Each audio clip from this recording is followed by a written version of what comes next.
Good morning. Today we are going to begin packet number 5 with lesson number 17. So if we look here for lesson 17, I want you to do now quick and think if there's another way that you could write 5 plus 5 plus 5 plus 5 plus 5 plus 5, or 5 times 5 times 5 times 5 times 5 times 5. So another way that you could write 5 plus 5 plus 5 plus 5 plus 5 plus 5 would be writing 5 times 6. So then you have to think there must be, so this was our repeated addition, there must be a way that we can write our repeated multiplication. And the way that we can do this is by writing it as an exponent. So we see that number 5 being multiplied, so that's going to be what we call our base or our big number. And then we have the 5 written 1, 2, 3, 4, 5, 6 times, so it becomes 5 to the 6th power. So here we have exponents. So we have the big number is we call our base. And what our base is the number that is being multiplied.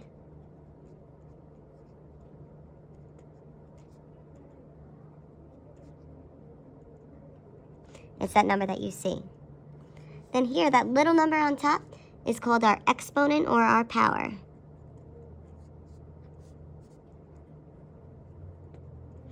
And what our exponent or our power is the number of times that the base is being multiplied.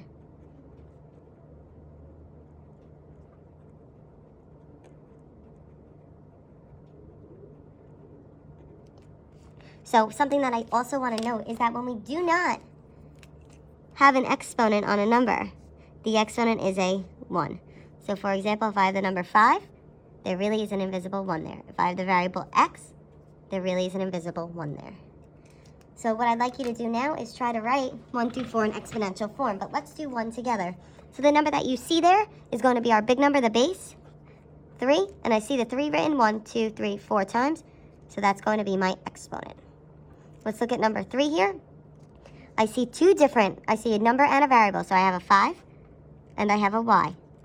The 5 is written 1, 2, 3 times, so that's my exponent of my 5, and the y is written 1, 2, 3, 4 times, so I have 5 to the 3rd, y to the 4th.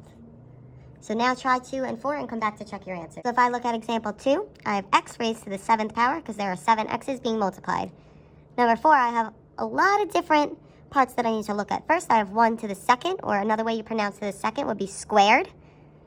I have 3 to the 3rd, or another way that you pronounce that would be cubed.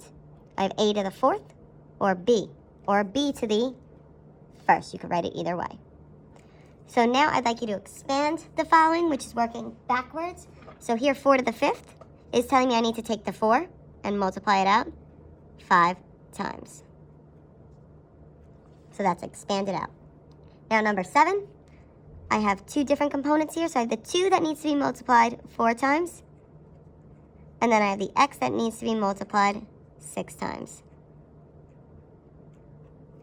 So try 6 and 8 and come back and check your answers. So if you take a look here, the x needs to be multiplied 3 times because the power is a 3. The 7 here is multiplied twice because I have 7 squared. The j, 5 times because my exponent's 5. And the k, 4 times. So when working with exponents, we have a couple of different rules. First is going to be our product rule. So our product rule, remember product is the answer to a multiplication problem. So whenever we're talking about our product rule, we're going to talk about when we multiply. So when we multiply powers with the same base, we're going to keep the base and add the exponents. So for example, here I have a to the m times a to the n. They have the same base. I keep that base of a, and I'm going to add my exponents, m plus n. So here I have 4 to the 5th times 4 to the 3rd. I'm going to keep that base of 4 and add 5 plus 3, which will give me 4 to the 8th. Now if we take it a step further, what if I have coefficients in front here? So when I have coefficients in front, first we need to multiply our coefficients. So I have 3 times 2. Then I need to look at my variables. I have x to the 5th times x squared. I'm going to keep the x, and then I'm going to add my exponents because the rule is when I multiply, I add those powers. So I end up with 6x to the 7th power. So let's take a look at question 1 together. I have negative 4r to the negative 5th times 5r to the 6th. First, I need to take my coefficients and multiply them. So I have negative 4 times 5, and that gives me negative 20. Then I have my r to the negative 5th, r to the 6th. Same base, I keep that base of r. and I add my power since I'm multiplying. So I have negative 5 plus 6, so that gives me negative 20. R to the, that gives me a 1. So R to the first. Or you could write that as negative 20 R. You don't need that invisible 1 there. So let's try for number 3. What we're going to do here is first we're going to take our coefficients in front. Negative 2 and 9, and I'm going to multiply those. Then I have a bunch of different variables here. So first I have x to the third times x to the third. When I multiply, I'm going to keep that base of x, and I need to add my exponents, 3 plus 3. Then I have y squared times y. Remember, the invisible exponent on the y is a 1. So this then becomes y to the, I'm multiplying, so I add my exponents, 2 plus 1. Then I have z to the 7th times z to the negative 4th. I'm multiplying, so that becomes z to the 7 plus a negative 4. So now I need to simplify here. Negative 2 times 9 gives me a negative 18. X to the 3 plus 3 is x to the 6th. Y to the 2 plus 1, or y to the third. And z to the 7 plus negative 4, or z to the third. So there's your final answer. Try 2 and 4 and come back to check your answers. So taking a look with our product rule, number 2, I multiplied 6 times 4, I got 24. Then x to the 5th times x to the 3rd, I'm multiplying, so I added my exponents, got x to the 8th. Y to the 2nd times y to the 6th, I'm multiplying, I add my exponent, and I got y to the 8th. Number 4, I multiply my coefficients, 3 and 7, and get 21. Then I'm multiplying, so I need to add my exponents, so it becomes a to the 6 plus 4, or a to the 10th. B to the 3 plus negative 2, or b to the 1st. And c to the negative 2 plus 5, or c to the 3rd. And remember that 1 could be written there, or you didn't have to like that. So now we're dividing monomials. So when we divide, our rule is we're going to keep that base when we have the same base, and we're going to subtract our exponents. So for example, I have a to the m divided by a to the n. I keep that base of a, and I subtract m minus n. You're always doing the top exponent minus the bottom exponent, or the top is the numerator minus the denominator. So here I have 5 to the 7th divided by 5 to the 4th. I keep my base of 5, and I subtract 7 minus 4, and that gives me 5 to the 3rd. Here I have 10 to the 2nd.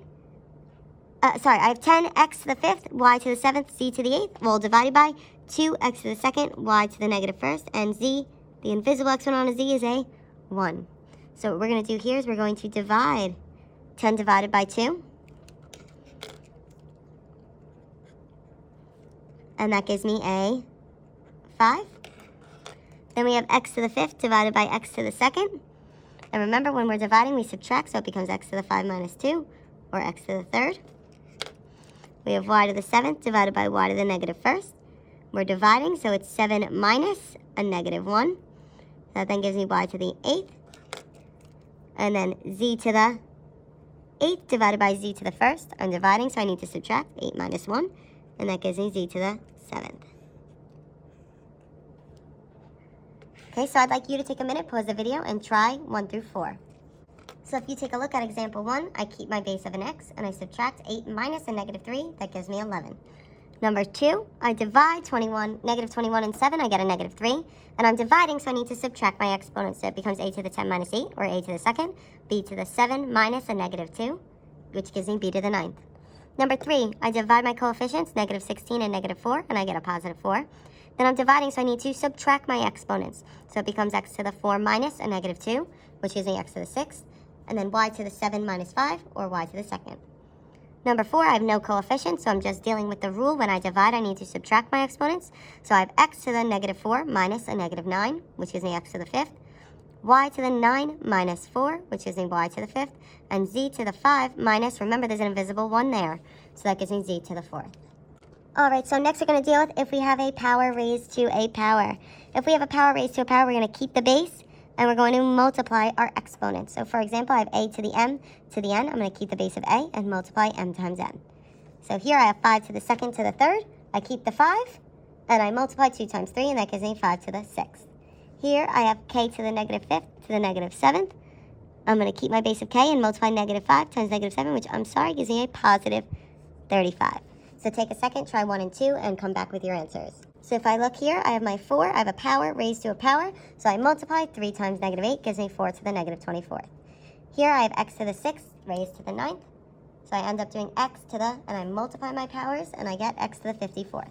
Now what if we have a power of a product? So a power of a product is a little different because we're going to have to separate our coefficients, then multiply our exponents. So if I have a, b, all raised to the m, I'm going to raise the a to the m, and then the b to the m as well. So we need to separate them. So for example here, if I'm looking, I have 6x squared all raised to the 3rd power. So first I need to take the 6 and raise it to the 3rd power. And you can put that in your calculator, 6 to the 3rd, and you get 216. Then I have the x squared, and I need to raise that to the 3rd power. So there I have the power to a power, so I keep my x, I multiply my exponents, and I end up with 216x to the 6th power. So now I'd like you to try examples 2 and 4, but first we're going to do examples 1 and 3 together. So if I look at example 1, I have 4p squared all raised to the 4th power, so I need to separate. So first I need to take 4 and raise it to the 4th power. And then I need to take the p squared and raise that, and raise that to the 4th power. So then you put 4 to the 4th power in your calculator, and you get 256. And then I have a power raised to a power, so I need to multiply 2 times 4, and I end up with 256 p to the 8th power. So let's look at number 3. So for number 3, we have a power raised to a power, but I have multiple powers. So I need to take the 6 and raise it to the 4th power. Then I need to take the a to the 5th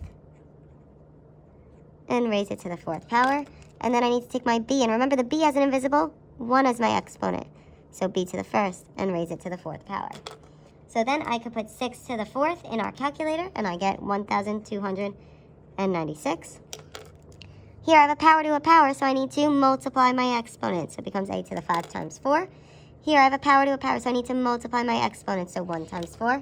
And I end up with 1,296, a to the 20th, b to the 4th power. So now try 2 and 3 on your own. Come back to check your answers. So taking a look at example 2, we need to raise the negative 2 to the 5th power and the v to the 5th power. Make sure you keep those parentheses around that negative 2 there when you're typing into the calculator, or you could get a different answer.